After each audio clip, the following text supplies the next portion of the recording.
as a complete example, if you had to say how many cousins you had? Like 20 plus.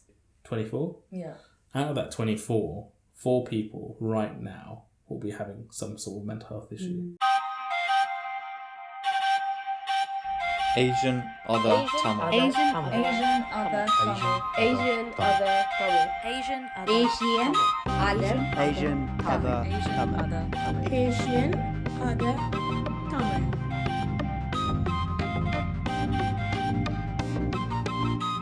Vanakkam, welcome to the Asian Other Tamil podcast. A podcast that brings our experiences of being Tamil to the table So that we can create a community that feels accepted, connected and empowered. We are your hosts, Stanisha, And Nishani. and welcome to episode 3, Mental Health in the Tamil Community.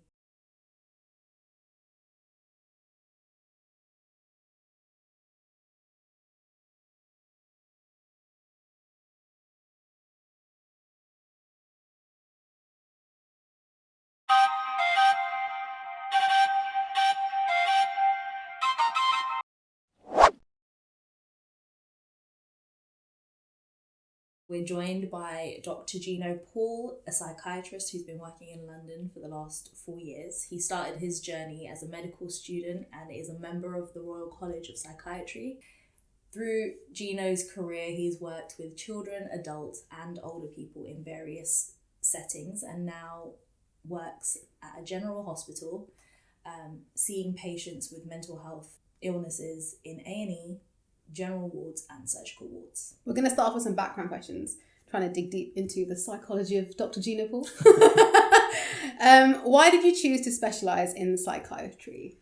Psychiatry wasn't my initial choice, but then seeing how psychiatry was so kind of poorly looked into by my own parents, our own families, and then having some good experiences on psychiatric wards was basically why I then ended up choosing psychiatry, because it was something that was almost feared by my parents as well, which pushed me a bit to be like, no, actually, I'm going to go into it. Was it difficult telling them you wanted to go to psychiatry, or was that just quite seamless? Yeah, it was difficult. Yeah.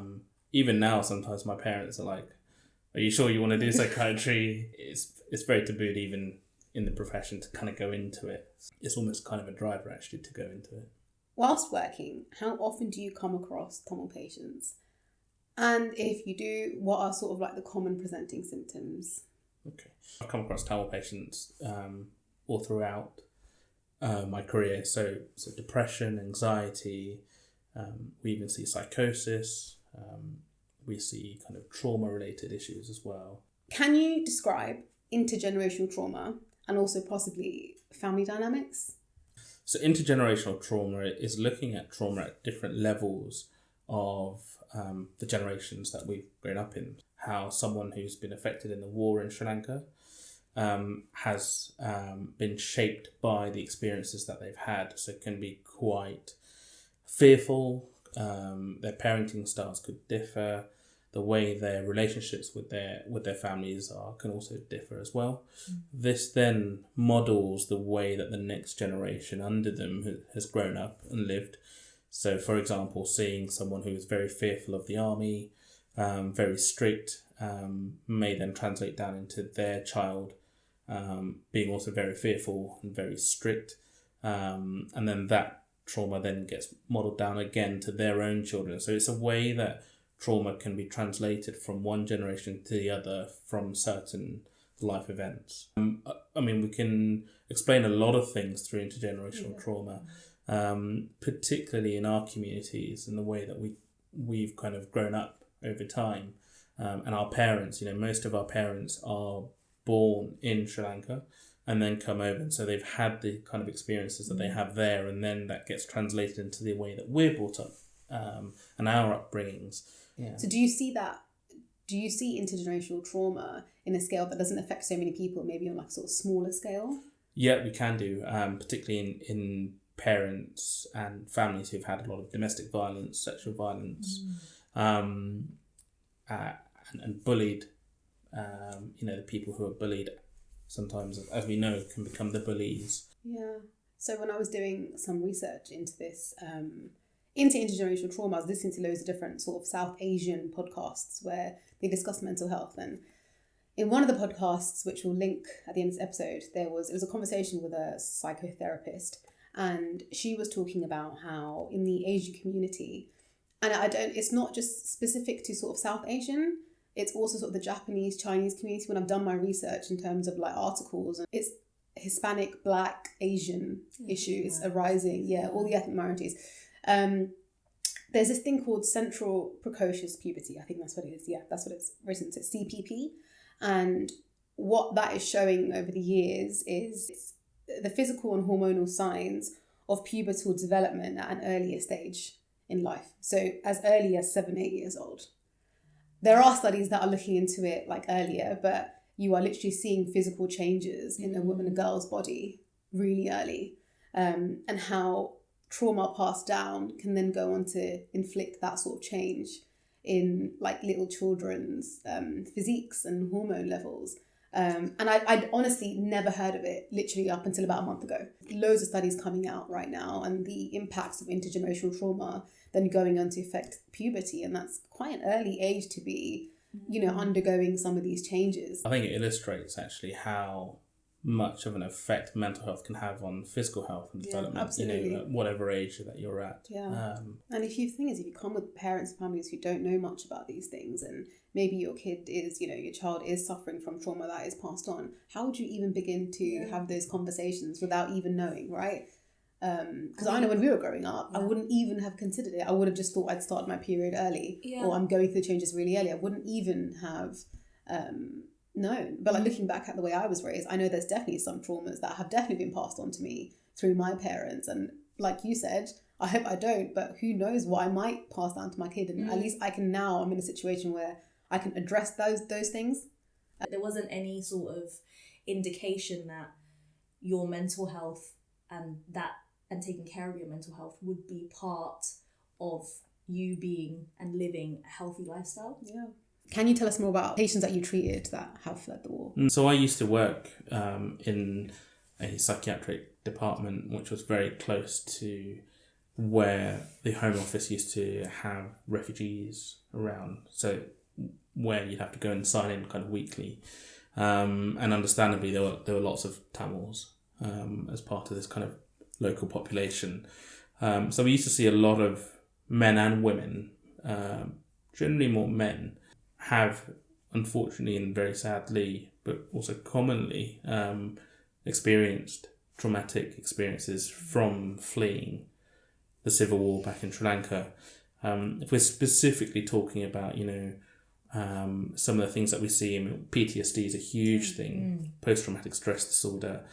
One chap on his 30s who came, and he attended A&E because he just was not able to sleep. Okay.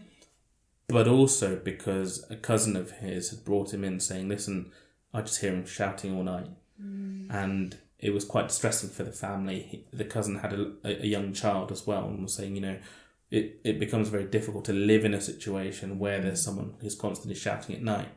The patient that that came, the person who had suffered the trauma, wasn't really aware that he was so disturbed at times. Men and women that we've seen have been subject to a lot of torture. And often as part of kind of our assessments, we do also see kind of the impacts physically that it's had, whether it's hot rods against the back, sometimes up back passages, or genital areas. Some really horrific injuries. These men and women are often living day to day with flashbacks and recollections of these, awful kind of experiences that they've had. And it affects them, sometimes hour to hour, day to day, in a way that they just can't function at all. They often get very hypervigilant, so constantly kind of being worried about their surroundings. It's to the point. Sudden noises and things. Yeah, sudden noises, even physical touch can really startle someone. I haven't seen kind of, many children as such, but I'm sure that as some of these parents have started to have children, these parents with PTSD, we are seeing some kind of parenting styles as well, which are sad but worrying, because they're translating some of their trauma through to their children as well. Some parents are able to recognise that they have traumatic issues that they deal with, which can also affect their children as well. But they're almost stuck in limbo where they don't know how to deal with it. They don't know who to get support from. And because of that, they know that they're having sometimes a detrimental effect on their children, but just don't know how to deal.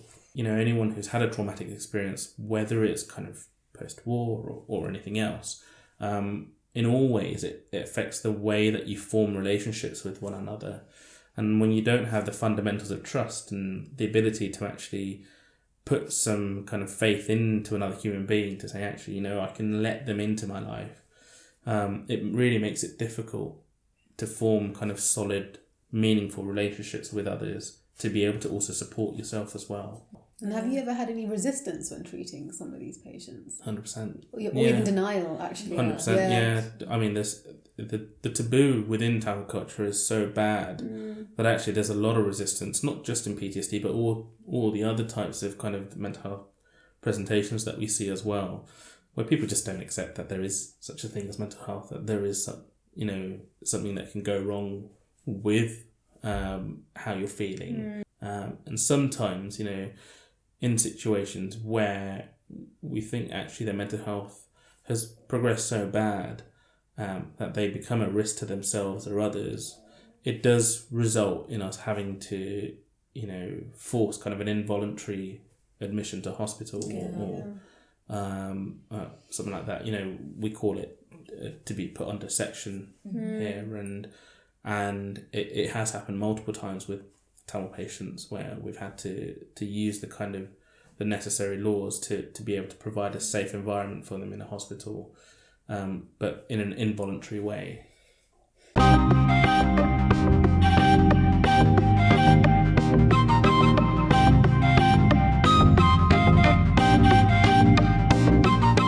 Other things that we really can see a lot of is low mood. Often we see it presenting in different ways. Typically, in older Asian women, so Tamil women, we see low mood with physical symptoms. We can see a lot of low mood in terms of constant tiredness. I don't feel like I have the energy to get out of bed in the mornings. I can't do my housework. On top of that, I don't really enjoy the things that I used to enjoy doing. And you're starting to piece these things together, and actually they don't present as depression. They don't say, I feel really crap in my mood. They say all of these other things at times. There are so many members, like female members who are older, who are definitely, they're definitely depressed. You just know the way that they are. You can tell some of the women just go about their sort of daily tasks with just zero enthusiasm, not that I expect you to Snow White around the place. But, there is just the will to just enjoy anything. It's so mundane. But trying to have that conversation, it often goes, they don't recognise that it's not okay. They've lived very busy lives, even back home in Ulam, and they come here and they're having to build a new life from the ground up. So they're constantly on their feet and constantly busy. And when that slows down, or if there's a change maybe, it immediately is why am I not energetic? Why do I feel down in?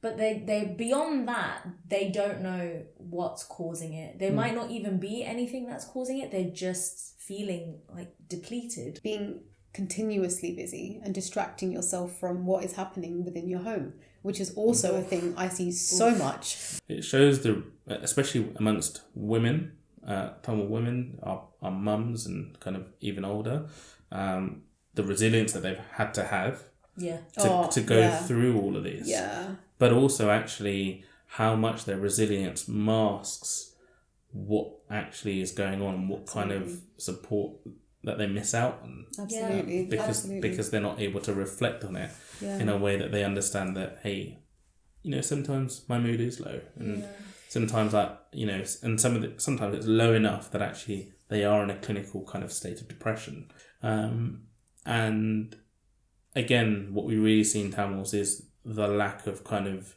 ability to reflect on it, and also to seek help for it. And that's what's really sad about it, actually, because often, in my practice anyway, whenever we've seen Tamil patients with low mood, it's often presenting a lot later. They've had these symptoms for a very long time. It's been getting worse, and it's been getting worse, and it's been getting worse. And then they kind of present when actually sometimes they have no choice. Things have gotten to the point where it may be a suicide attempt or self-harming, and to kind of a degree of seriousness that they're almost forcibly brought into hospital. And again, it's one of those things where we're nowadays, instead of trying to be proactive about it and almost preventative, we're ending up having to be reactive. But sometimes when actually it's in a later stage where it's a lot harder to treat and it's a lot harder to support. And in all of these things, we need to think about mental health in a way where we consider mental health as part of as a physical health issue as well. Yeah, absolutely. We're often very eager to talk about, uncle's diabetes or auntie's heart attacks or whatever. And we talk about kind of all these things, but they're all affecting an organ. And in this case, mental health is also, it's your brain. It's an imbalance in chemicals in your brain. And that's what's resulting. All of us, I'm sure us three have all experienced low mood at some point, anxieties at some point, even now potentially. And it's about how we regulate it. And the only way that we can regulate it is to be able to first recognize it and also be able to reflect on it, to think about why these things are happening, to think about how we can get support for it, to actually have these discussions with the relevant people. And without those discussions, without kind of thought process around it, it just gets brushed away.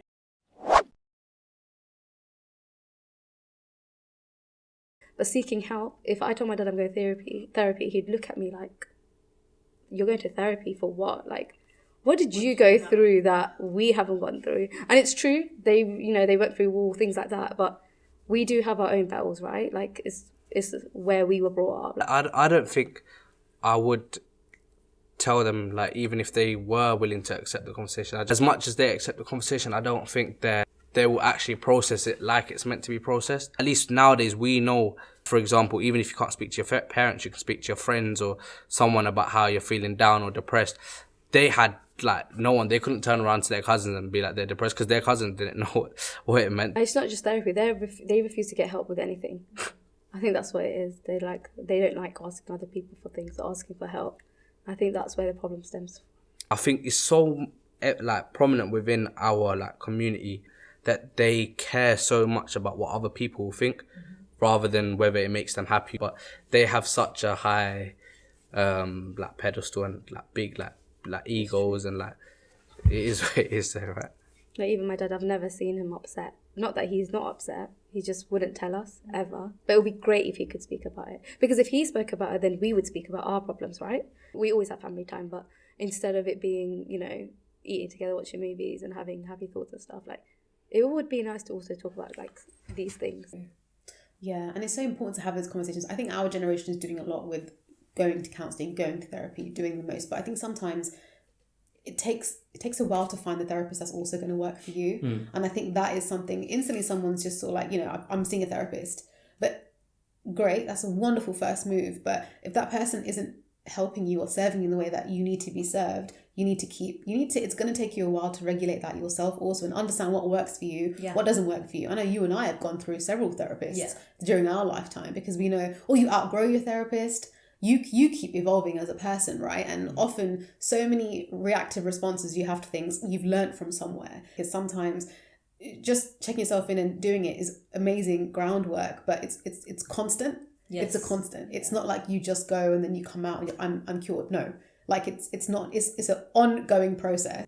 And as part of reflecting, you'll start to realize and recognize when you're having any triggers or anything. And so having someone to go speak with and check in with is just how you maintain that part of your health and that part of your well-being, the same way with, like you said, with your diet. Because your person or your partner or your parent or your sibling, whoever you're the most closest to, cannot be your therapist.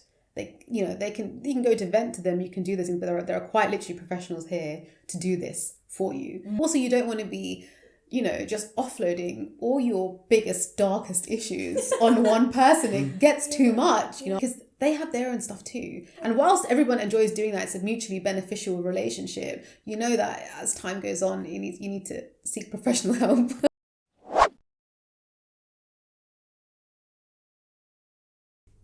Recently, like, friends that I can't talk to about mental health, I'm sort of like drifting away from them. I don't really want to see them as often. So do you have friends like that in your life at this moment where you feel like, actually, I can't talk to you about this? You do have friends. Yeah, I think everyone has a circle, and then you have a circle around it, and then you have a circle. So you have your immediate circle, and the circle around it is just like your social. Literally, just for entertainment purposes. It's true. Just like, good times. You go take the piss out of each other and just that's like it. come They back. don't need to know anything. As in, like, I want to be able to have that conversation with them, but I don't think they've grown. And like, you try, like, get it out of them, and it's just like, I feel like I have the skill set to get out of most people, but like them, it's just like, okay, maybe you don't want to have that conversation, so I'll just leave you to it. Well, it's like that even with my wife, who always says, "Oh, you're a psychiatrist. Why can't you be my therapist? You have your own therapy patients and stuff." And it's like explaining, actually, no, there needs to be some boundaries sometimes. Yeah, absolutely. No, it's important that you have that core structure of friends and family. They are almost your first line of therapists. Yes. But actually, like you said, there are professionals for this as well, people who are trained in various types of therapy, where actually when you don't have that core structure, or when you don't want to burden them, or when you think actually some of the issues that you're discussing are almost kind of going beyond the boundary that you want to discuss with them, it's important that you do seek help and try and speak to someone who's a professional. And you're right, it can be hard, especially amongst Tamils, because we have various different reflections on certain things like societal values, community issues, that for the general white therapist, they might not understand, and it can be difficult. And so sometimes you're right. Sometimes you outgrow your therapist. Sometimes you just need to find the right therapist. But eventually there will be a therapist who you are able to resonate with.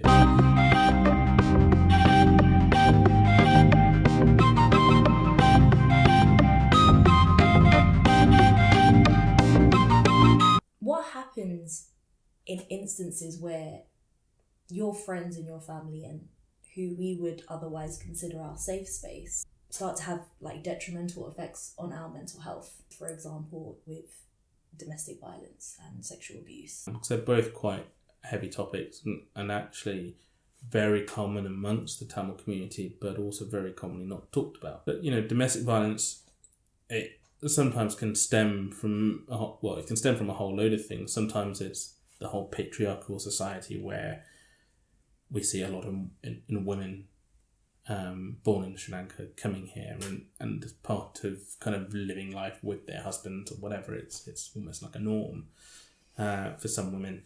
But also increasingly, we're seeing it in younger people as well. Domestic violence within relationships and it's not just for women, but also the other way around for men as well, children. In all ways, like you said, your safe spaces, your key core members of the family, the people who you rely on for emotional and physical support as well, suddenly are the ones who are actually abusing it. You can recognize it, but some people are like, that's just part and parcel of life, and they just let it go. Sometimes people find it difficult to actually seek help. They're in situations where they don't feel that they can get support safely, and also there are some victims who feel that actually, if I get support, is it going to change things? Among the ethnic populations and not talked about much at all. With divorce being such a taboo in the community, often, in marital domestic violence, they're not going to leave, or finding the strength and courage and support from your community to do that. I've heard aunties like actively say to me, that person's not a bad husband because they're not hitting you. Yeah. Because they're not hitting you, you're a wonderful husband. Because they also don't understand the concept that like verbal abuse is a whole thing. Emotional abuse is another thing, which is a whole, they're totally, neglecting. They disregard that. Instantly, it's like you're only a bad husband if you hit your wife. And it's almost parading the lack of domestic violence as if that's a good thing, whereas actually they just don't recognise that domestic violence in the first place, on a whole, is, a bad thing from the get-go. Absolutely. Shouldn't be kind of praising the lack of something. There's no room for it from the beginning.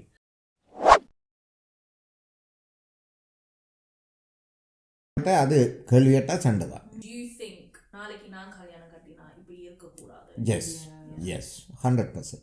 India அம்மா கடிக்கிறேன். அதை பார்த்தா பிறகு அந்த நாங்கள் இப்படி நடக்கக்கூடாதுன்ற ஒரு இது எங்களுக்குள்ள இருந்தது.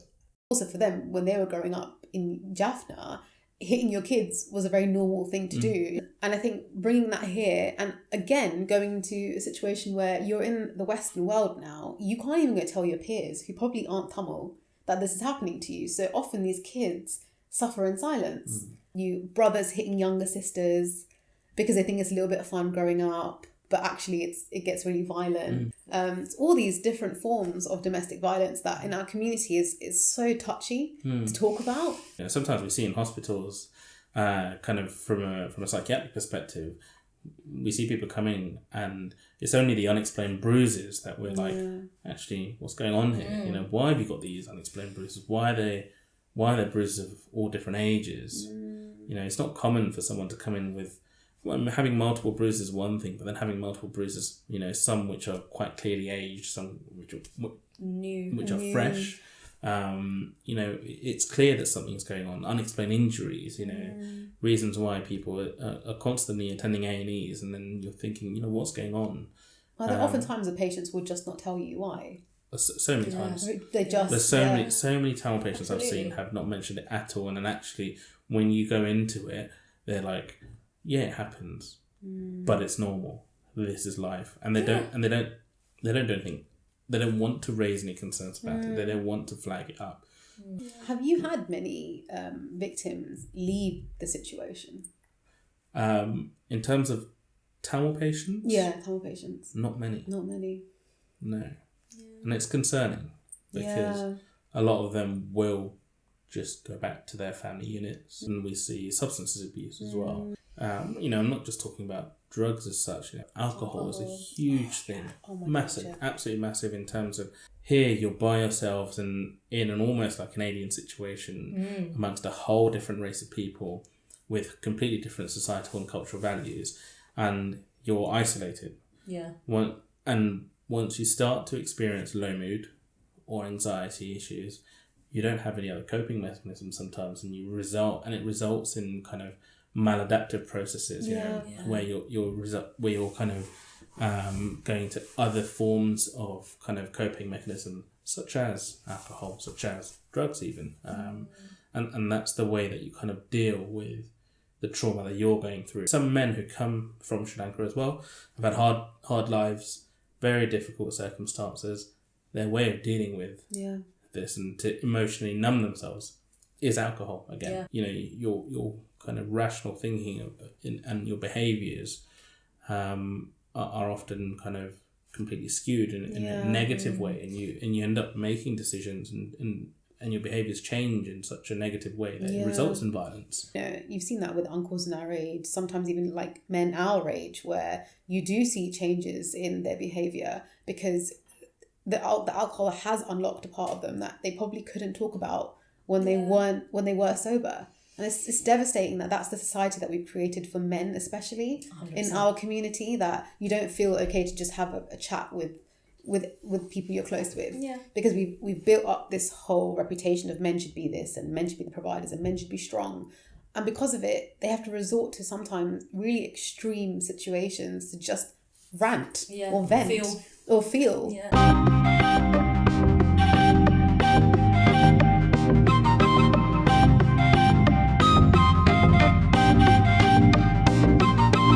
To talk about consent.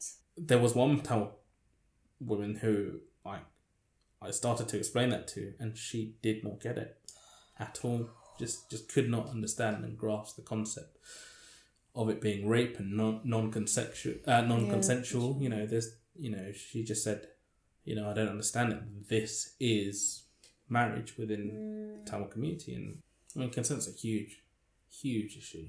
It's just not a concept that is recognised or consent acknowledged. Within marriages just is it's almost dealt with as this is part and parcel of marriage. Yes, you get married and that's it. And it brings about the kind of the general topic overall of sexual abuse, isn't it? Really kind of disconcerting, because in both ways, the victim doesn't have things resolved emotionally, and actually in the end is physically and sexually abused in a way where they're not consenting and they're not comfortable. You know?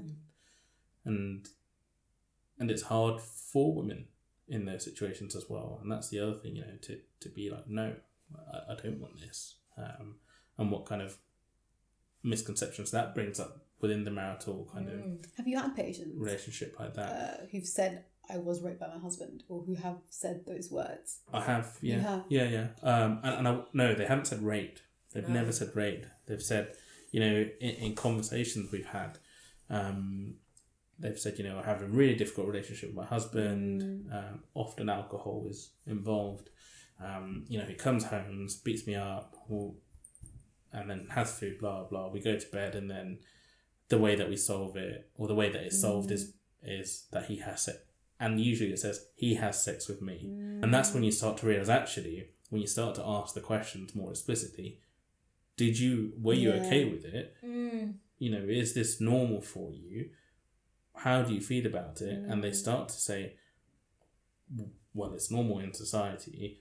I don't feel okay about it. This is not what I wanted. You realise, actually, this is, you know, rape. It's sexual abuse. I think in our parents' generation and generations before them, it was just this unspoken, like, awareness and acceptance that is what being married is.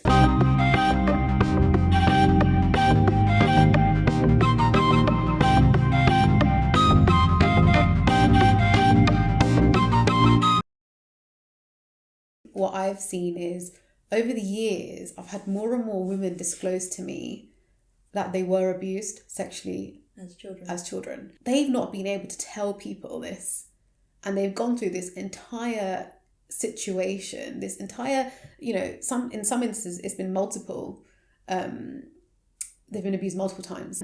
All you can do is support them and listen to them. But in that situation, for them and the hardship and the trauma that they've then gone through their entire life, these women in their mid-20s, early 30s now, and they just don't talk about it. They don't tell their parents, because I know my dad wouldn't believe me, or this, in most cases, it's a close family relative, and I'm going to, 1, break the family apart, 2, no one's going to believe me, and then the 3, like the guilt that they are then ridden with. Speaking with friends, almost all of the Tamil women that I know have been subject or experienced and endured some form of CSA. It's so tragic. We do so much as a community to just, because for the sake of not ruining a family, keeping up appearances, don't let them know how weak we are. Don't show them how vulnerable we are. Act like it doesn't affect you. You could be in a broken marriage. You could be, you know, experiencing sexual abuse. You don't. The minute you step out the house, we are a team. We are a unit. And nobody knows what's happening behind closed doors. Yeah. And I think that's why, especially with our parents' generation versus us, it's the constant bringing light to things that they don't want to talk about. You bring up sexual abuse with your parents, and it's instantly like, why are you talking about that? Nipped in the bud. Nip, yeah. Straight away, yeah. Don't. Why are you talking about that? Or don't it be gets silly. gaslight. Yeah. It gets gaslit. Yeah. You don't know who's telling the truth. And sometimes it doesn't even need to be something that's so drastic. It could be just verbal sexual abuse, right? Even then, it's like, oh, but it's not that bad. Like, they didn't touch you. It's like, yeah, but it's not okay. It's not the fact that we are... That's how they talk. Yeah, and you've got sometimes really old men, siblings who just enable this. Everybody knows, everybody disagrees, but we continue. We continue to act like we are a family, we have our shit together. As a community, I think we fail in a huge way to empower, victims, because we see real life scenarios where within our community we see people getting away with it. Within our community we see people, even if they've been convicted, there's but XYZ. Oh, and actually there's no buts here. There's no kind of excuses. There's no kind of way to sugarcoat anything. This has happened.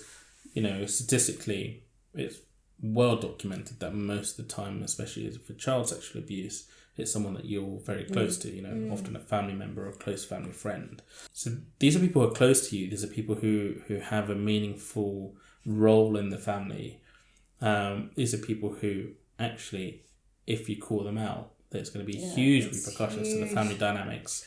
I've had patients, Tamil girls, who've been sexually abused by, in the two that I saw not too long ago, by family members, older family men. And in both cases, the families actually kicked them out. The children ended up under social services afterwards because they didn't have a family afterwards. They didn't have someone to support them. They didn't have anyone who believed them. Yeah. And that is really telling about kind of the perceptions that we have within our community and how we deal with sexual abuse, and how we really fail to empower and to support victims as well, and to call it out when we know that it's going on, to be able to actually say, no, what you're doing is wrong, and or even if it's brought up in a forum, to be like, this is what's happened. What are we going to do to support? Abuse can happen in so many ways, even like you said, non kind of physical touch. There's been cases where some of these kids have said, my uncle has made me take all my clothes off and taken photos, and it's not something physical that he's doing, but at the same time it's still completely abusing that child in a state of vulnerability. And they only start to realise they might, some of these kids do feel uncomfortable at the time, but they can't verbalise it, they're too young. Believed or not is one thing. Even if you're not believed, if someone takes action to say, I don't believe them, but for safety's sake, let's do something about it. Absolutely. Then at least there's something there. Yes. But it's the inaction which is the issue, on top of the not believing, the not listening. And I think also when we were being raised as kids, my parents didn't sit me down and have the sexual abuse conversation, or, consent, and where you can be touched, where you can't be touched. Not once did I have that conversation. In a situation where you were raised where your parents don't really, or they do know that it's happening, but it's almost like it's not going to happen in our life. Yeah. So the kid's too young to even have this conversation with. If we put the thought of this happening into the kid's head too early, maybe something will happen, or maybe they'll lie about it, because they're too young to even understand what's happening to them. Yeah. And so for them, it's like, I see no trouble, I'm good. Yeah. It's very much, let's just not. Why make it an issue when it's not an issue? Yeah. When you go from situations like that where kids our age who were growing up were then sexually abused, often you can't even communicate that to your parents, because your parents have almost live in a world where it's not a thing, it doesn't exist. And then you are then going to bring this thing into their world and completely sort of pop the bubble that they're living in. And then you don't feel comfortable because lines of communication have not been opened up between parent and child to have that conversation. For them, it's like, my parents didn't tell me about this, so it probably isn't a thing. Even when you have those conversations, it's like trying to have the severity translate, but also maintaining your child's innocence. And God, it's hard. Yeah. You're inadvertently perpetuating that to continue, because you want children to have their childhood, but there is just so many people that you don't know what their intentions are.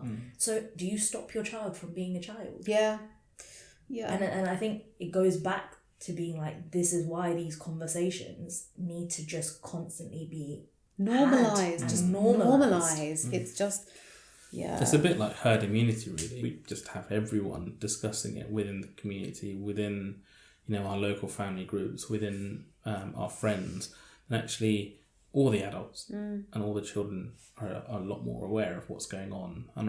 But it's the lack of that discussion which means that even if your family unit, you've had these discussions, when you go to kind of an event or, you know, let's say a barbecue at a friend's house where there's lots of other kids playing and it's just your friends and there might be a few other adults that you might not know. You know, how much are you going to police them? Are you going to be like, no, you have to sit next to me, all the other kids can go play? Right. But also in that same way, if we are all having this conversation and you've seen a situation or you've experienced something, you will then openly come and tell me, you have kids, be careful. And the same with you. And then instantly opens up a space where we can have these conversations safe. And then we can have them conversations with our kids. Be like, oh, Danisha mommy came and said this and this happened and you need to be careful. And it just becomes a very transparent thing that we have. This is like a utopian world we live in, right? But it's exactly that. Yeah. Like, you need your village, and it's like we as a community pride ourselves on having this community hub, and we're so strong in our values, but it's like we don't even support each other. We have the good times, not the hard taboo times. It's like, and it's because of that you have more of that, like, we need to nip it in the bud. And it's just like it's so damaging because you're part of a community but you're actually so isolated within that community space.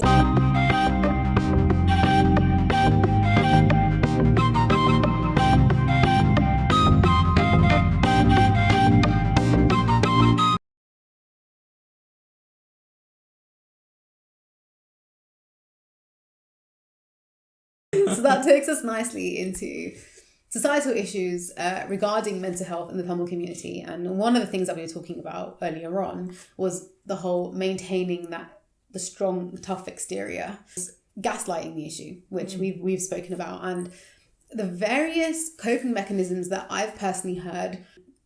Again, when I was doing research for the podcast, in one of the episodes, they were also talking about sort of the South Asian community and black magic, which is often attributed to things that don't quite address the actual mental health aspect of the problem. It's just various ways in which our society and community sort of cope with what's happening. Yeah. And one of the things that came up was kannuru. Kannuru. But actually, yes, there is a part of it that is bad energy and whatnot, but it's not the full extent of the issue and not the full reasoning. Like, going back to, like, back home and, like, our grandparents' generations and generations before them, how would they have even begun to comprehend what we're, if someone was experiencing and presenting mental health symptoms, like where would they have even begun to try to unpack that, recognize it, because it might have been like a sudden onset, right? And it'd be like One common thing that happens is that at the beginning of the illness, a lot of these patients have been taken to a samyar. My god. And the families like, samyar kudikana ponanga.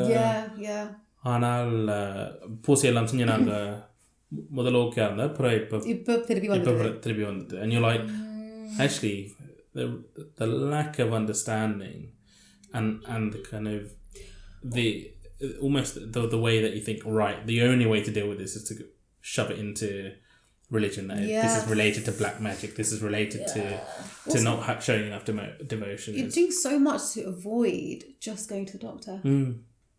And that brings me nicely to my next taboo, which is confidentiality. And in some instances, people will not go to the doctor because it's a Tamil GP. Who is that? Or is a Tamil psychiatrist, or the clinician is Tamil? Where is that information going to go? Avar Tamil, avar poi. And sometimes you're going to the doctor because you are experiencing domestic violence from your husband, who your doctor might know. Or sexual abuse via someone in your family, who your doctor might know. It's not to say that all older Tamil GPs are all going to tell blah, blah. But there's more of that fear amongst the patients who go that actually, I've known this person for 30 years. They come to all our local events. They're at my house every year for the last 15 years, for every Christmas or whatever, and these are people who are close to you. But the double-edged sword is if I illustrate it in the way that I saw a patient, a child who had OCD, severe OCD. Dad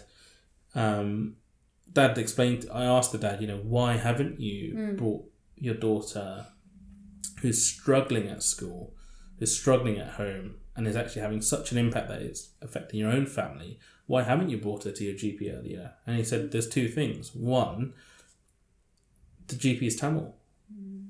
He knows our family. What if he tells someone and then the whole community finds out? So that's one thing. But then I said, well, why don't you speak to someone else? And he said, well, actually, my language isn't great. And this is often an issue, language barrier. Oh my God, yeah. My language isn't great. And also, a white doctor might not understand our culture and the things that we're going through. So it's almost like he can't go for one reason, but he can't go for another reason. And both of them are either because they're Tamil or non-Tamil. So you're almost stuck in two different kind of states. Women, more so than men, when they are seeking therapy, two of the issues that are the most common is identity, having an identity crisis, and also patriarchy. And with identity comes when you're in your house, you're a Tamil Pombla, you don't speak back to your parents, you are very, you are to be, seen and not heard. The minute you go to school, you've got to raise your hand, you've got to volunteer for things, you've got to speak up, you've got to stand your ground. And that identity crisis of sort of just like being Tamil in the house, and it was and I heard this exact example in a podcast episode, and I was cooking and I stopped cooking. I was like, oh my God, because in the house you're like, I'm the Tamil girl in the house, but at school I have to be the British girl, and having to deal with that on a daily basis, trying to make both of those worlds meet halfway, and trying to get your parents to meet you halfway is a constant battle for so many women. And then you add patriarchy, and then it's just this hill that you're climbing your entire life.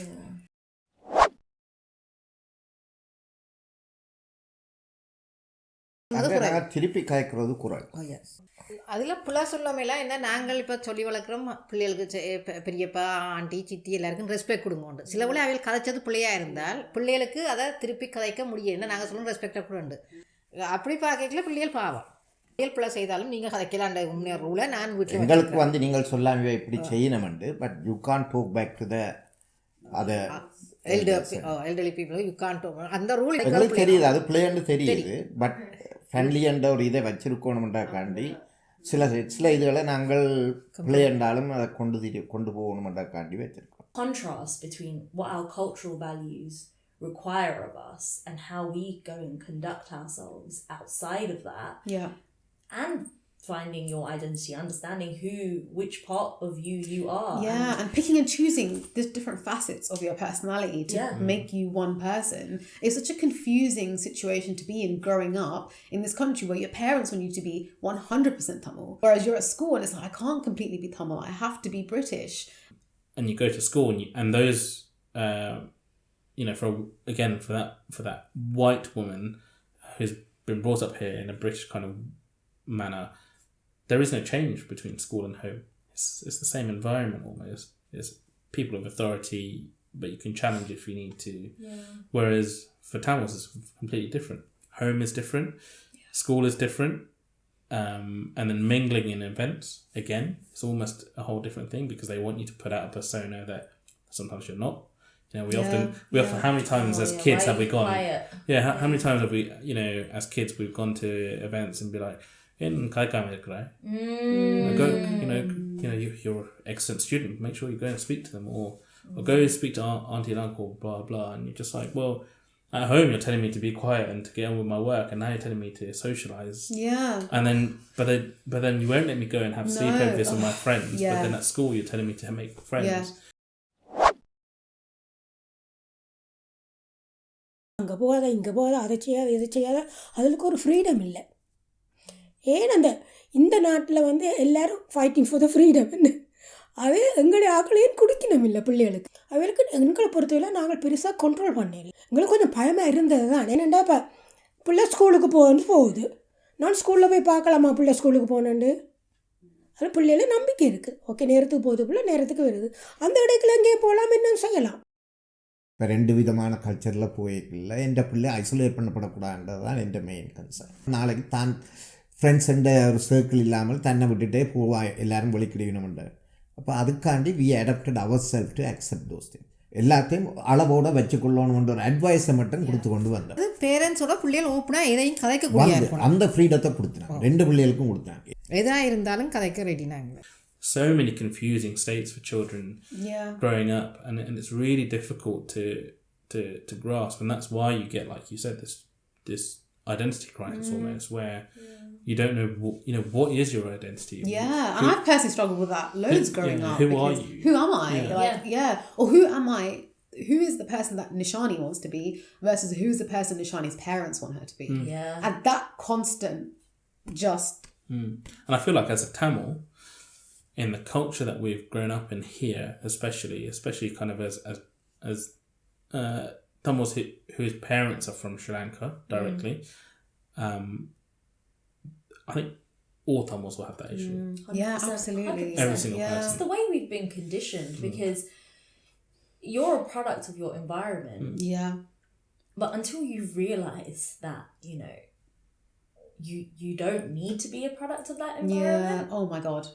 You just are. You've segued really nicely into toxic masculinity as a product of the environment, because so many men are raised expecting to be like their fathers in the ways that, and you're growing up, and especially as you're becoming more conscious of how you want to be as a person, like who you want to be, you can recognize traits in your parents that you do not want to take onwards in your own personality.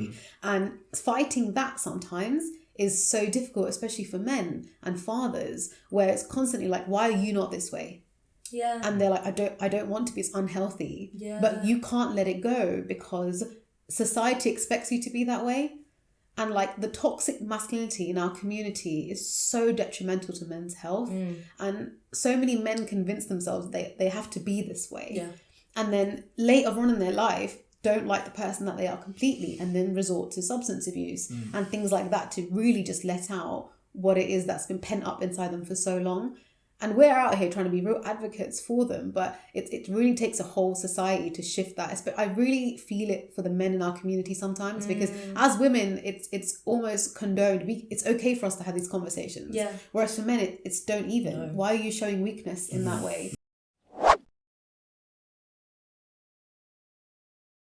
Never really got it diagnosed in a way, but I know that I've struggled mentally with aspects of life. I've never been able to diagnose it, nor have I ever thought that I needed any help. At times at university, especially when I was close to a friend of mine, and he was on medication for depression, and when he was describing what he was going through, everything he was saying, I felt like I was going through it at the same time. It wasn't because it was like, oh, I know what you mean, I've been through it. No, I was going through it, and I knew that I was going through it. Even at that point, I didn't think I needed therapy or nothing. Like, even then, I didn't. And I just thought, I would say I self-medicated, but I didn't admit it to myself for sure. One of the things that we ask in these kind of situations is for the person to write down, identity in the middle, in like a bubble, and say, have 5 spokes to the wheel. What makes up your identity? And it's interesting how many times you see that certain parts that you write down for your identity are already shaped in your childhood. And they're already shaped by societal means. And then when you start to say, well, as part of your identity, what is defined by you? What part of your identity is something that's shaped by your own feelings, your own ambitions, your own thoughts? And people turn around and are like, actually, I don't know. maybe this is why I'm having these issues, because it's not something that I want to be. It's something that I've shaped to be. And actually, that in itself causes this kind of internal monologue of thinking about, right, I've become this person who has been shaped by what society wants, what my parents want, what I've been told I have to be. But actually, where in this part of the circle is the identity that is me?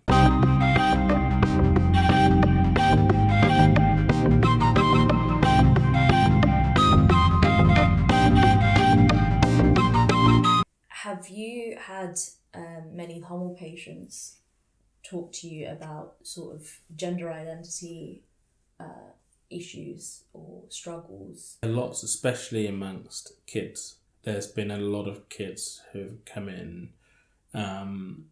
who either have been unsure about gender, who feel that they're gender fluid, who are non-binary, or they, describe themselves as gay. One case that really hits home for me was a born female who was transitioning to be a male. They were just like, my mum doesn't understand. Mum is actively saying that they'll kick me out of the house if I identify as a male. The person had changed their pronouns in school, they had a different name in school, a male name, but school were finding it difficult because they couldn't call this person by their actual name or their pronouns in front of parents or in any letters home. And the child found it really hard to grasp because if friends came over, same issue again. So suddenly you're getting called two different names. With a conversation with the mother, just to approach it to say, is there anything going on at home? Any kind of identity issues? And I laugh about it, not in a to think it's funny, but just as to how ridiculous it is. But I remember her saying, mum, இதெல்லாம் சும்மா பிள்ளைகள் இப்படிதானே அதுக்கு விளங்காது பொம்பளை வந்து ஆம்பளை ஆகலாமோ என்ன அது இது and just completely brushed it away and then even warned me and said நீங்களும் இதை பற்றி வாட காய்க்காயங்கோ இல்லைண்டா உங்களுக்கும் பிரச்சனை வரும். And I was like, it was so strong felt from my mum. And you could see there was absolutely zero. There was just complete zero understanding, complete, there was no kind of thought process around it. There was nothing to understand it. And this goes not just about gender fluidity and kind of the changes in gender as well, but also about coming out in terms of your sexual orientation, whether you like men, whether you like women, whether you don't mind, whether, you don't, and you don't care. It's still so stigmatized and frowned upon. I think I asked a parent in an event not too long ago, Tamil parent, I was like, what would you do? Your son's 4 years old. And bearing in mind this parent was in their late 30s, but born here in England. Even this parent was like, what are you talking about, mate? My daughter will never be lesbian. You can't take out the mind or the soul and be like, this is a female soul, everyone is their own human being, and so just trying to explain it, and he shut me down so quick and said, bro, if you're going to talk like this again, don't talk about my kids. No. And it was remarkable because that was with a Tamil person who is of a similar generation to us as well,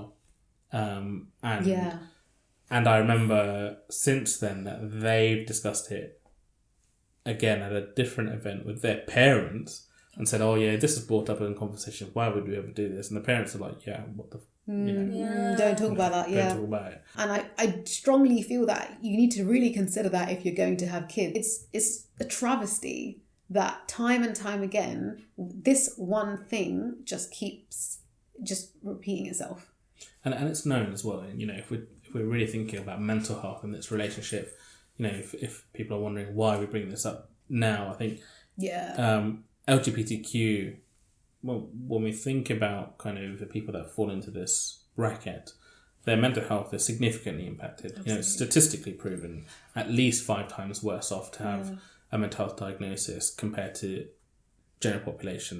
And it's because of the stigma, it's because of the kind of the difficulties they face both at home, even outside of home, work, society outside, but it is magnified to an nth degree within the Tamil community because we have almost a zero tolerance. How many people do we know who are Tamil who have come out and said that they're gay? I could probably count my hand. Absolutely. Knowing that actually there are so many other men and women who I know are definitely waiting to come out but can't. They just can't. They can't. Within the LGBTQA movement, the Tamils who have come out then are also facing racial discrimination within the LGBTQA wider movement and don't feel like they have a place in that space, and have had, for example, like within the UK space, like UK Black Pride are much more accepting of like diasporic LGBTQA members. It was in one of our focus group sessions, a young kid back in Sri Lanka who was trans. I want to say maybe like in the 70s or the 60s or like around, and it's happening. And just do you remember that conversation though? He was just like, I think it was a situation where there was a kid who was 17, 18 who was dressing up as a woman, had very feminine characteristics, and one day I think a couple of boys after school raped this boy, and what in the focus group the parents said was, உங்களுக்கு அந்த நேரத்துல தெரியாது ஆம்பளை என்ன ஒரு ஆம்பளைக்கு அப்படி செய்யலாம்னு. It was only afterwards that they then got educated on how something like that can even happen. How that is physically possible. Like the realm of that was just beyond their understanding. And often it's those kind of significant, severe endpoints, like suicide or significant self-harm. Poor mental health outcomes where people not necessarily understand it, but recognize actually, this is a thing. That this is actually becoming more common in society, and it's fine. And it's not a byproduct of us being raised here. Do you know what I mean? And I think so much in how our parents try to make sense of more and more kids coming out now is that Inga paranda valandavanga dane. So this is what's normal here. That's the worst thing. It's just like, but it's not though. It's happening there. You're just not talking about it. We know in India and Sri Lanka there have been so many transsexual identifying people for years. And just like, they can be like that, but not you. Not you. Also that, or like my friend can be, but not my kid. Often, It's okay if my friend is, but my kid. That's the one thing that I've heard so much.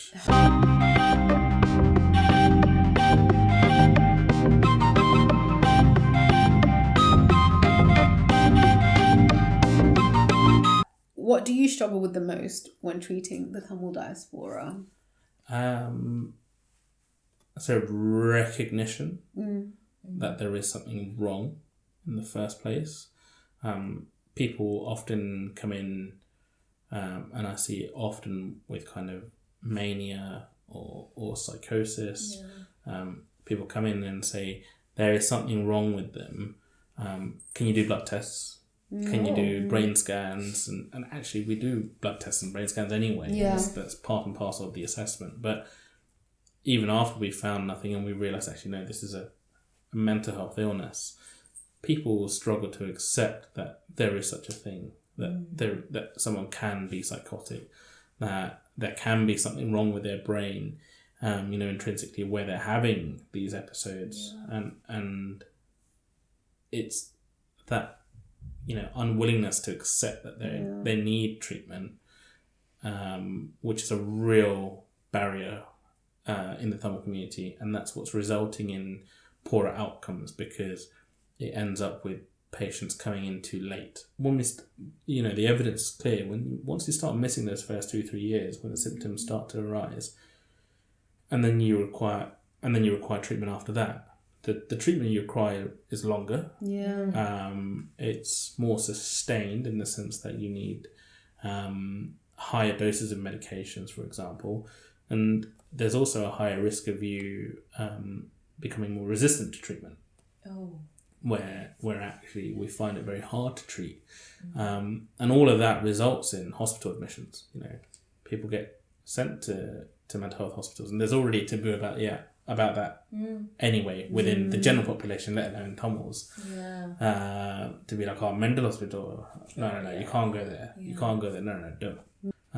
But that really is the issue within the Tamil community, that we just don't accept it and recognise it, and when diagnoses are made, the unwillingness to engage with mental health teams is so ridiculous that actually it delays treatment and results in poor outcomes. Like, for example, as a complete example, if you had to say how many cousins you had, right, like from one side of your family, how many would you have? Like 20 plus. 20 plus. So let's say 24. Yeah. Out of that 24, 4 people right now will be having some sort of mental health issue. Is 1 in 6 have some sort of mental health issue within the last week. And that's such a stark reminder, you know, think about it in schools. If there's 30 people in school, 5 people that you went to school with right this week have had some sort of mental health issue. And when you put it like that, it's so common. Yeah. Yet so, you know, washed under the carpet. Main advice would be to have open discussion, really. You know, I think to have conversation with parents, to have conversation with grandparents, to have conversations with uncles and aunts, and also if you're a parent yourself, to have those conversations early with your children. You know, to say, you know, sometimes our physical health, our mental health can also be affected. Sometimes we might feel low. Sometimes we might feel very anxious. Sometimes we might have really unusual experiences, but that's fine. Let's talk about it. Sometimes you recognise maybe this isn't something that we can do within the family. We need more support. Speak to the GP. And if not GP, then speak to someone that you can get in terms of professionals. You know, there are so many charities around.